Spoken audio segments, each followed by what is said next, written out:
கர்த்தராகிய இயேசுவின் இனிமையுள்ள நாமத்தில் நான் உங்களை வாழ்த்துகிறேன், வரவேற்கிறேன். இந்த நாடுகளிலும் கூகுள் மீட்டாய் ஒன்று சேர்ந்து கர்த்தரை துதிக்க, தேவனுடைய வார்த்தைகளே படிக்கிறதுக்காக தியானிக்கிறதுக்காக தேவன் கிருபை செய்திருக்கிறார். நீங்க கடந்து வந்திருக்குத உங்களை கர்த்தராகிய இயேசுவின் இனிமையுள்ள நாமத்தில் வரவேற்கிறேன். தேவன் நம்மோடு கூட இருந்து நம்மை ஆசீர்வதிப்பார். நாம் ஜெபிக்கலாம். தேவனே, இந்த நாடுகளில் அப்பா உம்முடைய வார்த்தைகளை தியானிக்க நீர் எங்களுக்கு கிருபை செய்ததுக்காக ஸ்தோத்திரம். நீரே பரிசுத்தராய் உண்மையுள்ளவராய் எங்களோடு கூட இருக்கிற தேவன். இந்த ராத்திரி வேளையில் அப்பா வந்திருக்கிற ஒவ்வொரு பிள்ளைகளையும் நீர் ஆசீர்வதியும். நாங்கள் உம்முடைய வார்த்தைகளை கவனமாய் இருக்க, அதை தியானிக்க நீர் எங்களுக்கு கிருபை செய்ததுக்காக ஸ்தோத்திரம். புத்தியால் ஞானத்தால் கிருபைகளால் நிரப்பும் தேவனே. இந்த நேரத்தில் அப்பா யாரெல்லாம் குடும்பங்களில் உட்கார்ந்து இந்த ஜபத்தில் கலந்து கொள்ளுதோ அந்த மக்கள் மேல் உமது பிரசன்னம் ஊற்றுதகவைக்காக ஸ்தோத்திரம். இந்த மக்களை ஆசீர்வதித்து பலப்படுத்தும். தேவ வல்லமையால் நிரப்பி நீர் வழி நடத்தும் தேவனே. எல்லா கண்ணீரான சூழ்நிலைகள் மாற்றி, பலவீனதைகள் மாற்றி நீர் ஆசீர்வதிக்கிறதற்காக ஸ்தோத்திரம். எங்களை முற்றிலும் அர்ப்பணிக்கிறேன், ஒப்பு கொடுக்கிறேன் இயேசுவின் நாமத்தில் தனபிதாவே, ஆமேன், ஆமேன். 1 കൊരിന്ത്യർ 1-ാം അധ്യായം അതിന്റെ 24-ാമത്തെ വചനം വാസിக்கலாம். 1 കൊരിന്ത്യർ 1-ാം അധ്യായം അതിന്റെ 24-ാമത്തെ വചനം.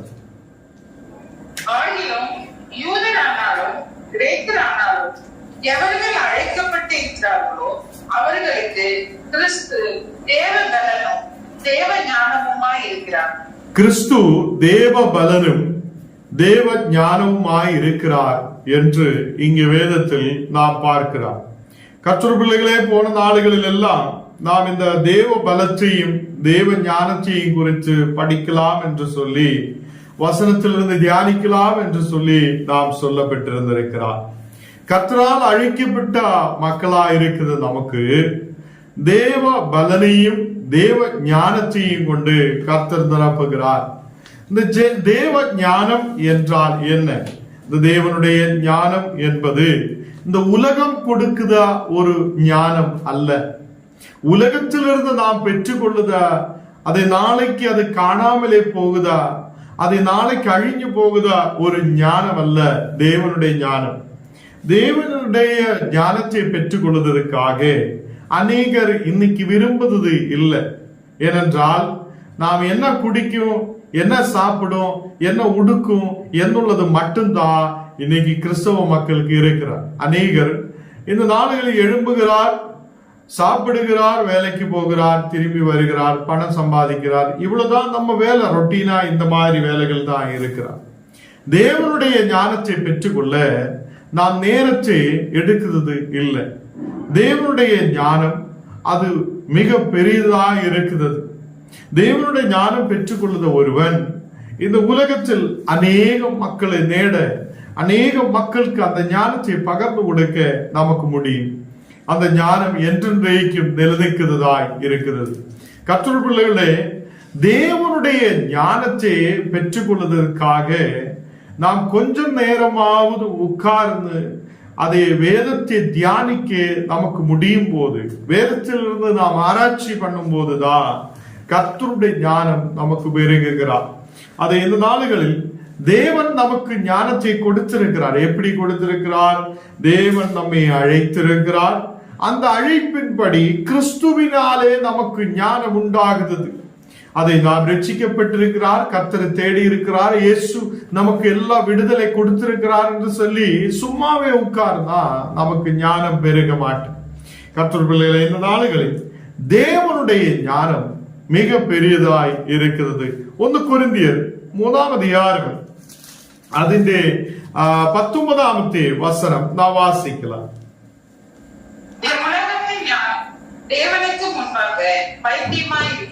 இந்த உலகத்தின் ஞானம் தேவனுக்கு முன்பாக அது பைத்தியமாயிருக்கிறது. உலகத்தின் ஞானம் நாம் பெருமைப்படுகிறார், உலகத்திலே ஞானத்தை பற்றி பெருமைப்படுகிறார். அநேகர் அந்த ஞானத்தை பெற்றுக்கொண்டு தேவனை அறியாமல் இருக்கிறார். அநேகர் உலகத்திலே ஞானத்தை தேடி ஓடிக்கொண்டிருக்கும் போது கர்த்தர் சொல்லுகிறார், உலகத்திலே ஞானம் அது பைத்தியமாயிருக்கிறது. உலகத்திலே ஞானம் நாம் பெற்றுக்கொண்டால் கூட ஒரு நாள் அது அழிஞ்சு போகும், ஒரு நாள் அது மறைந்து போகும். நமக்கு தெரியும், அநேக பயங்கரமான படிப்பு இருக்குத மக்கள் இருக்கும், ஞானம் இருக்குத மக்கள் இருக்கும். ஒரு நாள் புத்தி கொஞ்சம் வேலை செய்யாத விட்டு விடும் போது அவங்க ஏதோ ஒரு கல்லு மாதிரி உட்கார்ந்துட்டே இருக்கிற சூழ்நிலை. அவன் எத்தனையோ மக்களை பார்த்திருக்கிறார். சில பேர் கோமா ஸ்டேஜுக்கு போகிறார், சில பேருடைய புத்தி வேலை செய்யாது இருக்கிறார். அப்ப நாம் படித்த இந்த உலகத்திலே ஞானம் ஒரு நாள் நமக்கு வேலை செய்யாத வரும். அந்த ஞானம் நம்மோடு கூட என்றென்றைக்கு இருக்கிறது இல்லை. இந்த உலகத்திலே ஞானம் தேவனுக்கு முன்பாக அது பைத்தியமாய் இருக்கிறது. அது சொல்லுங்க, வாசிக்குங்க.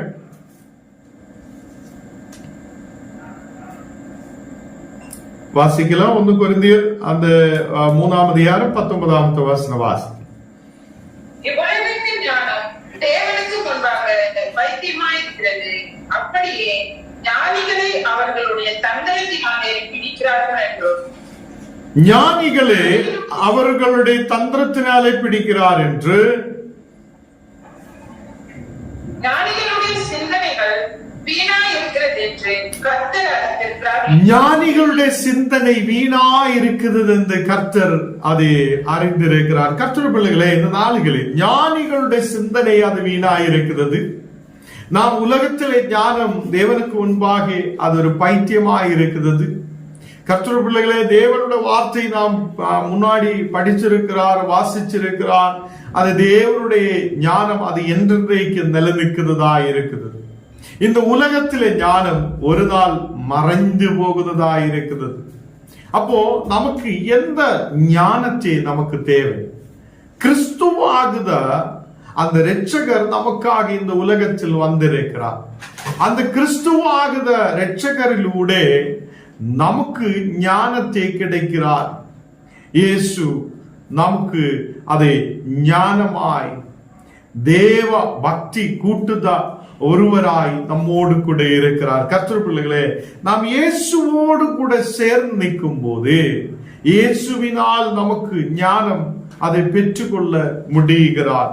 இந்த நாளுகளில் உலகத்திலே ஞானத்தை தேடி ஓடுதவங்கள் ஒரு நாள் தேவனுக்கு முன்பாக அதை எதுவுமே இல்லாத சூழ்நிலையில் நிற்க வேண்டியவர்.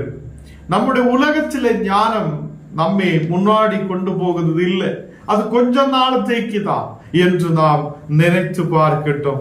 இங்கே யோபு 28ஆம் அதிகாரம் அதன் 28ஆம் வசனம் வாசிக்கலாம். மனுஷனை நோக்கி, இதோ ஆண்டவருக்கு பயப்படுகிறதே ஞானம், பொல்லாப்பை விட்டு விலகுவதே புத்தி என்றார் என்று சொன்னார். அது ஞானம் என்றால் என்ன? கர்த்தரை பயப்படுகிறது தான் ஞானம். கர்த்தர் பிள்ளைகளே, தேவனே பயப்படணும். கர்த்தரை பயப்படுகிறது தான் ஞானமாய் இருக்கிறது. எத்தனை பேர் இந்த நாடுகளில் தேவனை பயப்படுகிறார்? கர்த்தரை பயப்படுகிறது தான் இன்றைக்கு ஞானமாய் இருக்கிறது. அந்த வார்த்தை ஒன்னோட வாசிக்கலாம். 28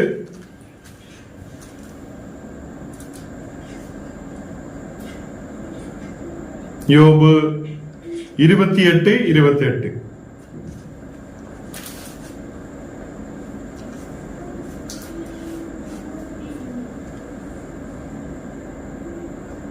மனுஷனை நோக்கி, இதோ ஆண்டவருக்கு பயப்படுவதே ஞானம், பொல்லாப்பை விட்டு விலகுவதே புத்தி என்றார் என்று சொன்னார்.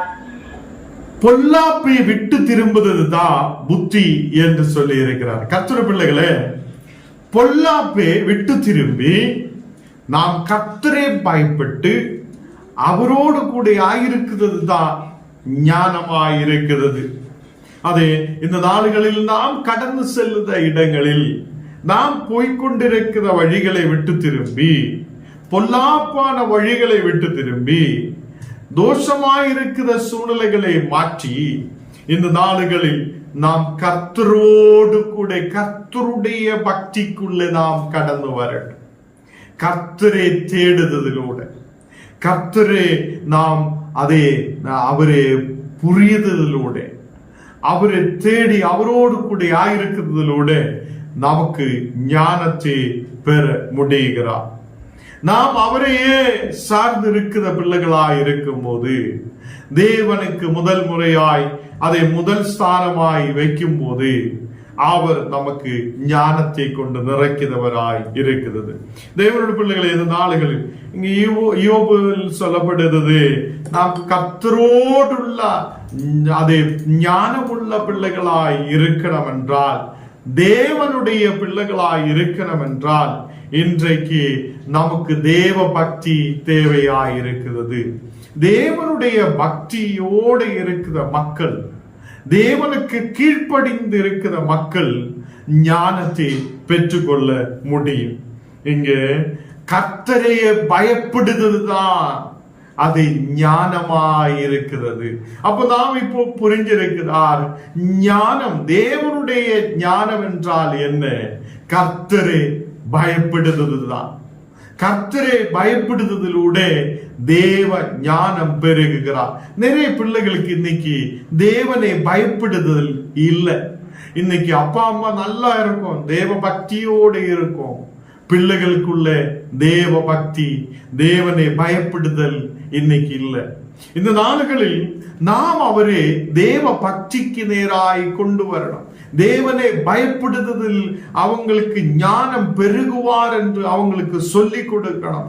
தேவனை பயப்படுங்கள், தேவனை பயப்பட்டு அவங்களுடைய வழியில் நடக்க, தேவனுடைய வழியில் நடக்க நாம் நம்முடைய பிள்ளைகளுக்கு கற்றுக்கொள்ளட்டும்.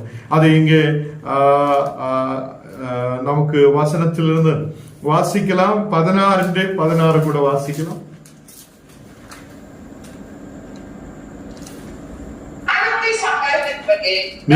நீதிமொழிகள் 16:16.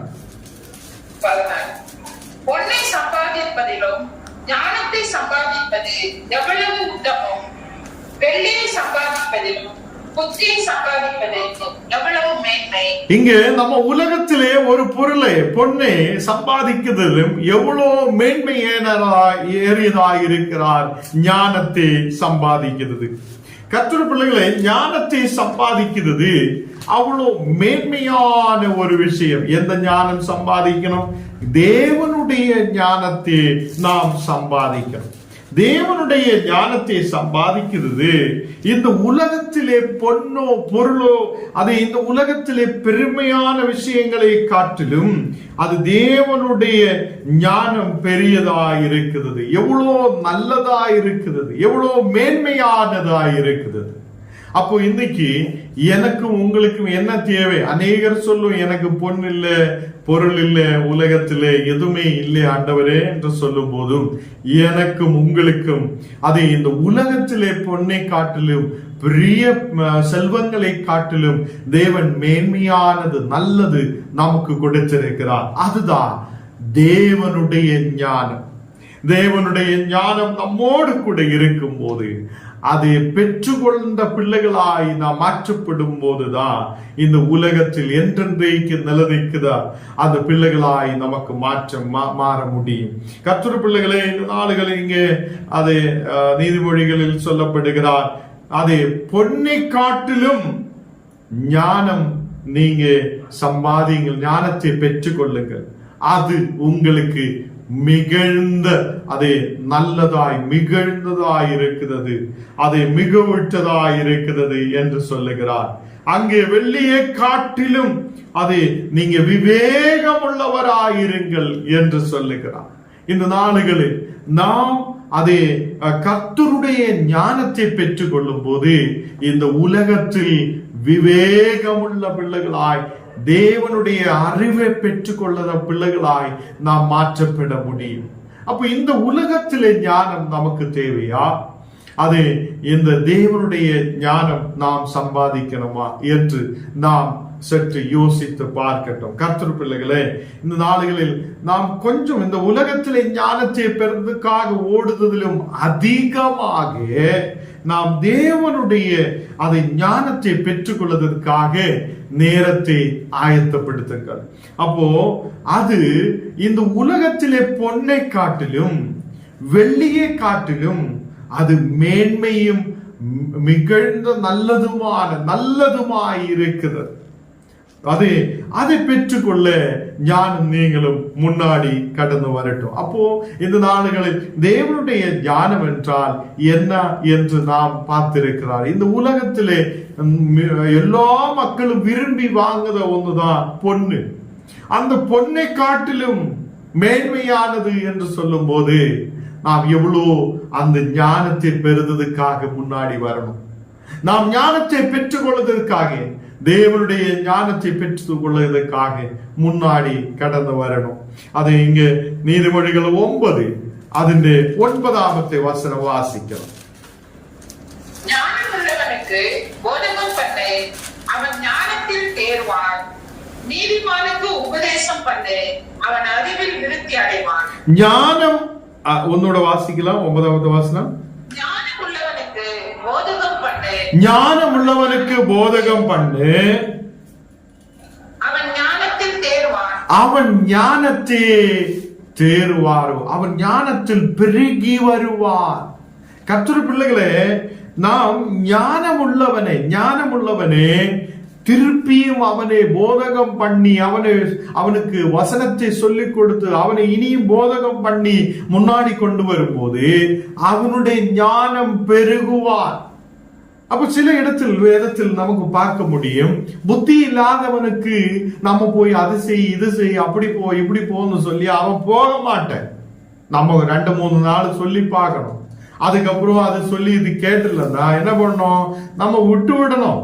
அப்படி அவனுக்கு சொல்லி இப்போ புத்தி இல்லாதவனு கூட உட்கார்ந்து நம்ம சொல்லி கொடுத்துட்டே இருந்தா அவன் சோம்பேறியா இருக்கும், அவன் முன்னாடி வரமாட்டேன். எதை சொல்லியாலும் அவங்க முன்னாடி கடந்து வராது. அதுக்கப்புறம் இந்த புத்தி சொல்லுதவனையே படுகொழிக்குள்ள கொண்டு போகும். நான் சொல்லுறது உங்களுக்கு புரிஞ்சிருக்கும். இந்த நாடுகளில் நமக்கு ஞானம் உள்ளவனுக்கு தான் போதனம் பண்ணணும். ஞானம் பெற்றுக்கொள்ளுதவங்களுக்கு, அறிவு இருக்குதவங்களுக்கு சொல்லி கொடுக்கும் போது அந்த ஞானம் பெருக ஆரம்பிக்கும். இந்த தினத்தில் நீங்க இந்த வசனத்தை படிக்கிறதுக்காக வந்திருக்கிறார், ஞானத்தை கற்றுக்கொள்வதற்காக வந்திருக்கிறார். இந்த நாடுகளில் நாம் கர்த்தரோடு கேட்கணும், ஆண்டவரே என்னையும் உம்முடைய ஞானத்தால் நிரப்புங்க, தேவனுடைய ஞானத்தால் நிரப்புங்க. அது ஞானம் பெருகுவதற்காக அது எனக்கும் நீர் கிருபை செய்யட்டும். அது இங்கே வசனம் சொல்லுகிறார், ஞானம் அதை ஞானம் இருக்குதவங்களுக்கு போதகம் பண்ணி அது பெருக செய்ய முடிகிறார். அப்போ ஞானம் இருக்குதவனுக்கு, ஞானியா இருக்கிறவனே நாம் என்ன பண்ணோம், போதகம் பண்ணி அவன் ஞானத்தை பெருக செய்ய முடியும். அப்போ ஞானம் எப்படி பெருக செய்ய முடியும், நம்ம அந்த ஞானம் தேவ ஞானத்துக்குள்ள வந்தாதான் அது பெருகி பெருகி வரும். இந்த நாளுகளில் ஒரு வீடு கொடுங்க ஆண்டவரே, ஒரு பேனை கொடுங்க, ஒரு பென்சில் கொடுங்க, எனக்கு சாப்பாடு கொடுங்க ஜபிக்கிறது அல்லாதே, நாம் ஞானத்தை பெருக செய்ததுக்காக இந்த நாடுகளில் ஜபிக்கிறது இல்லை. தேவனே உம்முடைய ஞானத்தை எனக்கு கொடு, உம்முடைய ஞானத்தால் அது இந்த உலகத்திலே பொன்னை காட்டிலும் பெரியதாய் இருக்குது, அந்த ஞானத்தை எனக்கு கொடுங்க என்று ஜபிக்கிற கர்த்தருடைய பிள்ளைகளாய் நாம் மாற்றப்படட்டும். இன்னிலிருந்து நாம் கர்த்தர்கிட்ட கேட்கட்டும், ஆண்டவரே நீர் என்னை ஞானத்தால் நிரப்புங்க. தேவ ஞானம், இந்த உலகத்தில ஞானம் அல்ல, தேவ ஞானத்தால் என்னை நிரப்புங்க. இந்த தேவ ஞானம் அது எனக்கு போதனையிலூടെ பெருக செய்ய நீர் கிருபை செய்யுங்க என்று சொல்லட்டும். இங்கே நீதிமானுக்கு போதனம் பண்ணு, உபதேசம் பண்ணு, அந்த நீதிமான் அவன் புத்தியுள்ளவனாய் மாற்றப்படும். அவன் அதை இந்த உலகத்தில் ஞானம் எப்படி பெற்றுக்கொள்ள முடியும், நாம் அதை போதனம் பண்ணதிலூടെ, கற்றுக் கொடுக்கிறதிலூടെ, தேவனுடைய வார்த்தைகளை சொல்லுவதிலூടെ ஞானம் பெற்றுக்கொள்ள நமக்கு முடிகிறார். அதை நீதிமொழிகள் 13ஆம் அதிகாரம் അതിന്റെ 20ാമത്തെ വചനം വാസിக்கலாம். നീതിമൊഴികൾ 13ആം அதிகாரம் അതിന്റെ 20ാമത്തെ വചനം. ஞானிகளோடே சஞ்சரிக்கிறவன் ஞானம் அடைவான், மூடருக்கு தோழனோ நாசமடைவான். இந்த நாடுகளில் மூடருக்கு தோழனாயிருந்தா நீ நாசமடைவார். அப்ப நம்ம யார கூட நடக்கணும்? எல்லாரும் ஒன்னு யோசிச்சு பாருங்க. நம்ம யார கூட நடக்கணும்? நம்ம புத்தியுள்ளவனோடு கூட ஞானமுள்ளவனோடு கூட நடக்கணும். அப்படி ஞானமுள்ளவனோடு பணம் இருக்குதவங்களை தேடிதான் நம்ம இன்னைக்கு ஓடுகிறோம் என்று சொல்லியா நம்ம மக்கள் இந்த உலகத்தில் இருக்கிற எல்லா மக்களும் பாஸ்டர் ஆகட்டும், உபதேசி ஆகட்டும், தீர்க்கதர்சி ஆகட்டும், இல்ல வல்லமை பெற்றுக்கொள்ளதவங்கள் ஆகட்டும், எல்லாரும் என்ன நடக்கிறார்? பணம் இருக்கிறவங்களோட கூட சார்ந்து நடக்க விரும்புகிறார். இந்த நாடுகளில் பணம் இருக்கிறவன் கூட நடக்கும்போது ஒரு நாள் அவனுக்கு இல்லாத வரும்போது அந்த கெட்ட மகன் எல்லாவற்றையும் விற்று பணத்தை எடுத்துட்டு போகிறான். ஒரு நாள் அவனுக்கு பணம் இல்லாத வரும்போது யாருமே இல்லை. அதுதான் கடைசி சூழ்நிலையாகும் நமக்கு. அப்படி வராது இருக்கிறதுக்காக பணம் இருக்கிறவனை தேடி ஓடுறதுக்கு அல்ல, ஏதோ உலகத்தில செல்வம் இருக்கிறவங்களுக்கு பின்னாடி தேடி ஓடுதவங்களுக்கு அல்ல, ஏதோ பொன்னோ பொருளோ தேடி ஓடுதவங்களுக்காக அல்ல, நாம் ஞானம் இருக்கிறவன் யாருன்னு தேடணும். அது உலகத்திலே ஞானம் இருக்கிறது அல்ல, கர்த்தருடைய ஞானம், தேவ ஞானம் யாருக்கு இருக்கிறார் அவங்களை கூட நீ நடந்தால் நீயும் ஆசீர்வதிக்கப்படும். ஹல்லேலூயா. எத்தனை பேருக்கு இந்த வசனம் புரியுகிறார்? எத்தனை பேருக்கு புரியுகிறார்? இந்த வசனத்தில் தேவன் சொல்லுகிறார், நீ ஞானியோடு கூட, ஞானம் இருக்கிறவனோடு கூட நட, நீயும் ஞானத்தை பெறுவார். நீயும் ஞானத்தை பெறுவார். கர்த்தர் அதை நல்லபடிய வசனத்தில் சொல்லுகிறார். எப்படி ஞானத்தை பெற முடியும்? நீ ஞானியோடு கூட நட, அப்ப நீயும் ஞானத்தை பெற்றுக் கொள்ளுவார். நீயும் அந்த ஞானியை போல ஆகுவார். நீயும் அவங்களை போல நீ நடக்க ஆரம்பிக்கும். அவங்களை போல வேதத்தை ஆராய்ச்சி பண்ண ஆரம்பிக்கும். அவங்களை போல அநேகருக்கு வேதத்தை சொல்லுதவங்களாய் மாற்றப்படும்.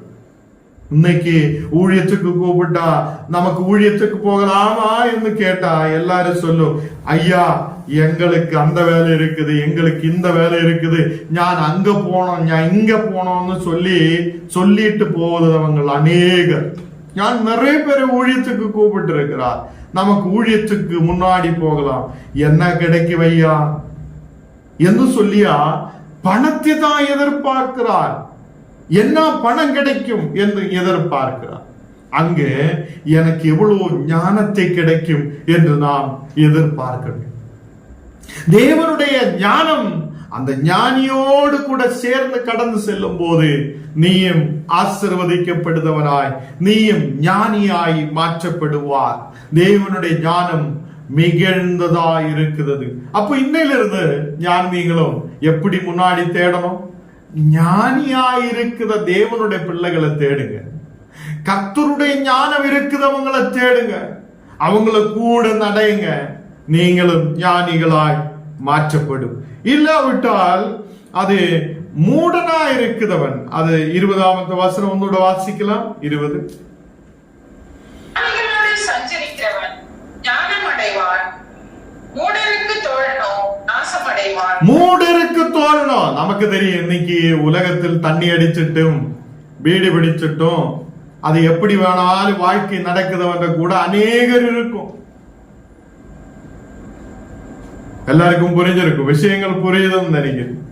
அநேகம் இந்த உலக பிரகாரம் நடக்குதவங்கள்ட கூட நிறைய பேர் நடக்கும். இப்போ ஒரு பெரிய மியூசிக் கன்செப்ட் இருக்குதுன்னு சொல்லியா நம்ம உலகத்தில் எல்லா மக்களும் போய் குதிக்க ஆரம்பிக்கும். அதே நேரத்தில் நமக்கு ஞானத்தை கொடுக்கிற தேவன் உண்டு. நமக்கு ஞானம் பெற்றுக்கொள்வதற்காக கடந்து செல்லலாம் சொல்லியா ஒரு ஆளோ 2 ஆளோ உட்கார். இதுதான் நம்முடைய கிறிஸ்தவ வாழ்க்கை. கர்த்தருடைய பிள்ளைகளே, இந்த நாடுகளில் நாம் இந்த உலகத்தில் புத்தி இல்லாதவனோடு கூட சேர்ந்து நடக்க கூடாது. தேவனை தேடாத்தவன் கூட நடக்க கூடாது. அவனும் விழும், நீயும் கீழே விழும். அப்போ புத்தி இல்லாதவனோடு கூட நடந்தால் உனக்கு ரொம்ப கஷ்டமான நிலைமை வரும் என்று இங்கே சொல்லுகிறார். அப்ப ஞானத்தை பெறணும் என்றால் ஞானம் நீங்களும் ஞானியோடு கூட நடக்கட்டும். இன்னைக்கு യാക്കോബ് 1-ാം അധ്യായം അതിന്റെ 5-ാമത്തെ വചനം വാസിക്കല. യാക്കോബ് 1-ാം അധ്യായം അതിന്റെ 5-ാമത്തെ വചനം.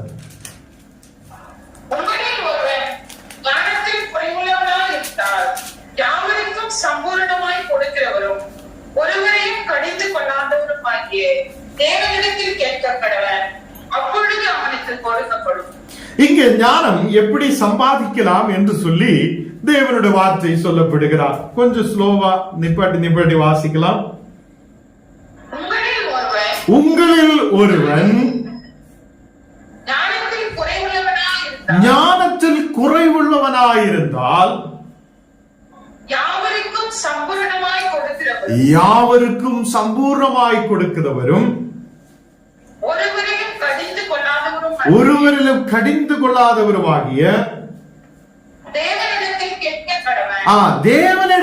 கேட்க கடவன். இப்போ உங்களை கடிந்து கொள்ளாத்த, உங்களை தள்ளி விடாத்த, உங்களை தூரமா போ என்று சொல்லாத்த ஒரு தேவன் உங்களுக்கு இருக்கிறார். அந்த தேவனிடத்தில் நீர் கடந்து வரட்டும். தேவனிடத்தில் கடந்து வந்து, எனக்கு இந்த உலகத்திலே அது கொடுங்கப்பா, சாப்பாடு இல்லப்பா, எனக்கு இது வேணாமப்பா, எனக்கு அது வேணாமப்பா, எனக்கு உடுப்பு கொடுங்கப்பான்னு கேட்கிறதெல்லாம் அல்ல. ஆண்டவரே, எனக்கு உம்முடைய ஞானத்தை கொடுங்க என்று கேட்கட்டும். தேவ ஞானத்தை பெற்றுக் கொள்ளுத பிள்ளைகளாய் மாற்றட்டும். அவரிடத்தில் நாம் கேட்டால் அவர் நம்மை ஞானத்தை கொண்டு நிரப்புவார். அது பணம் கொடுத்து வாங்குத ஞானம் அல்ல, ஏதோ ஒரு பொருள் கொடுத்து வாங்குத ஞானம் அல்ல. தேவனுடைய இடத்தில் இருந்து பெற்றுக்கொள்ளுத ஞானத்துக்காக அவருடைய இடத்தில் கடந்து சென்று நாம் கேட்கட்டும். ஆண்டவரே, இன்னே வரையிலும் யாரும் கேட்டிருக்கார், ஆண்டவரே உம்முடைய ஞானத்தை கொண்டு நிரப்புங்க, எனக்கு தேவ ஞானத்தை கொண்டு நிரப்புங்கன்னு நாம் கேட்குதா? ஒரு மக்களும் கேட்டிருக்க மாட்டேன். இந்த நாடுகளில் என்னை கேட்குத கர்த்தருடைய பிள்ளைகளே, நாம் தேவனிடத்தில் கடந்து வரட்டும், அவனுக்கிட்ட வந்து கேட்கட்டும். தேவன் நம்மை ஞானத்தை கொண்டு நிரப்ப வல்லமை உள்ளவராய் இருக்கிறது. அப்போ கேட்குத மக்களுக்கு அந்த வல்லமையுள்ள தேவன் ஞானத்தை கொண்டு நிரப்பார் என்று வசனம் சொல்லுகிறார். அப்போ ஞானத்தை கேட்குதவன் தேவனுடைய இடத்தில் வந்து கேட்கட்டும். தேவனுடைய இடத்தில் வந்து கேட்கும் போது தேவன் அவனை ஞானத்தை கொண்டு நிரப்புவார். நாம் முன்னாடி உள்ள வசனத்தில் படிச்சிருக்கிறார், யாரு ஞானியா இருக்குதோ அவன் கூட நடங்க, நடக்கும்போது நீங்களும் ஞானியாய் மாற்றப்படும். அதை உலகத்திலே ஒரு ஞானியோடு கூட நாம் நடக்க விரும்புகிறார். அப்பொழுதும் தேவனுடைய வார்த்தை சொல்லுகிறார், தேவனுக்கு நேராய் கடந்து வரட்டும். தேவனுக்கு முன்பாய் கடந்து வந்து அவன் உன்னை திட்டி அனுப்புத தேவன் அல்ல. ஏதோ ஒன்று கேட்டா உடனே ஒன்னு தூரமாய் போன்னு சொல்லுதவர் அல்ல. இந்த நாடுகளில் அந்த தேவனுக்கிட்ட கடந்து வரட்டும். அவர் உன்னை ஞானத்தை கொண்டு நிரப்புவார். அந்த தேவன் ஞானத்தை கொண்டு உங்களை நிரப்புவார். நாம் கேட்கட்டும், அவரிடத்தில் கேட்கட்டும், அவர் உங்களை நிரப்புவார். விசுவாசத்தோட கடந்து வந்து ஞானத்தை கேட்கட்டும் என்று வசனம் சொல்லுகிறார். விசுவாசத்தோட தேவனுக்கு முன்பாக கடந்து வரட்டும். ஆண்டவரே, நான் விசுவசிக்கிறேன், நீர் என்னை ஞானத்தை கொண்டு நிரப்புவார். நாம் இப்போ மீதியுள்ள ஒரு வசனம் கூட வாசிக்கணும். அது நாளைக்கு தொடர்ச்சியா ஞானத்தை குறித்து நாம் நாளைக்கும் தியானிக்கும். இந்த வேத படனம் உங்களுக்கு நல்ல மிகுந்த புத்தியையும் ஞானத்தையும் கிருபைகளையும் கொடுக்கிறதா இருக்குது. அப்போ உங்களுக்கு புரிஞ்ச நிறைய மக்களை இதில் கொண்டு வாருங்கள். அது ஒரு ஊழியமா இருக்கிறது. எல்லா மக்களையும் கடந்து வர சொல்லுங்கள். இவ்வளோ வசனம் உங்களுக்கு கிடைக்குது, அவ்வளோ ஆழமான சத்தியத்தை உங்களுக்கு புரிய முடியுங்கள். நீங்க மக்களோடு சொல்லுங்கள், நாலு தினத்தில் இந்த தேவனுடைய ஞானம் எப்படிப்பட்டதாக இருக்கிறது என்று கொஞ்சம் கூட ஆழமாய் நாம் கடந்து செல்லுவார். அது இந்த தேவனுடைய ஞானம் நாம் இனியும் தொடர்ச்சியா ஒரு 2-3 நாளுகள் தியானிக்க போகிறார்.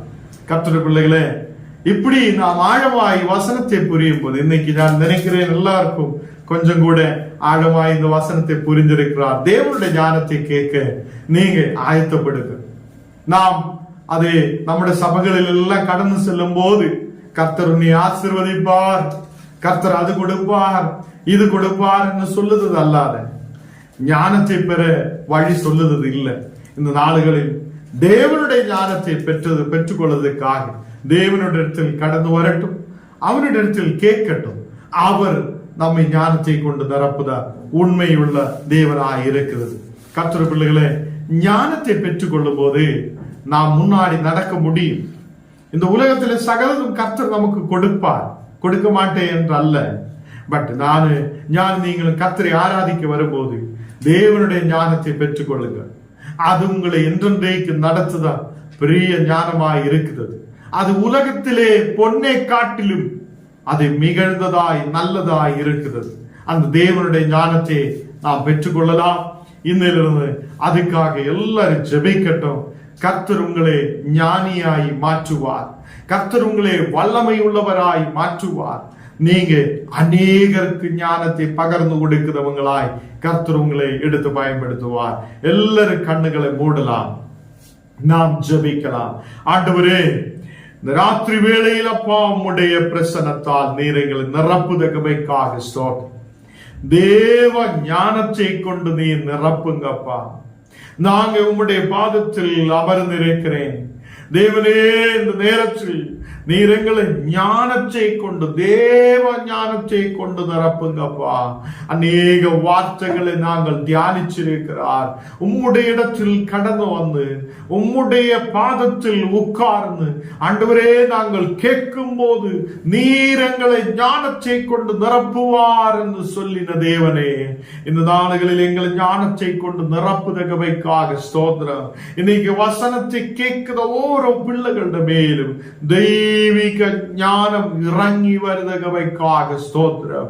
ஆண்டவரே, இந்த மக்களும் இனியும் வாஞ்சையோட தேவ வசனங்களை தியானிக்க ஓடி வரப்பட நீர் கிருபை செய்யட்டும். இனியும் அநேகம் தேவ வார்த்தைகளை கற்றுக்கொள்ளப்படட்டும்.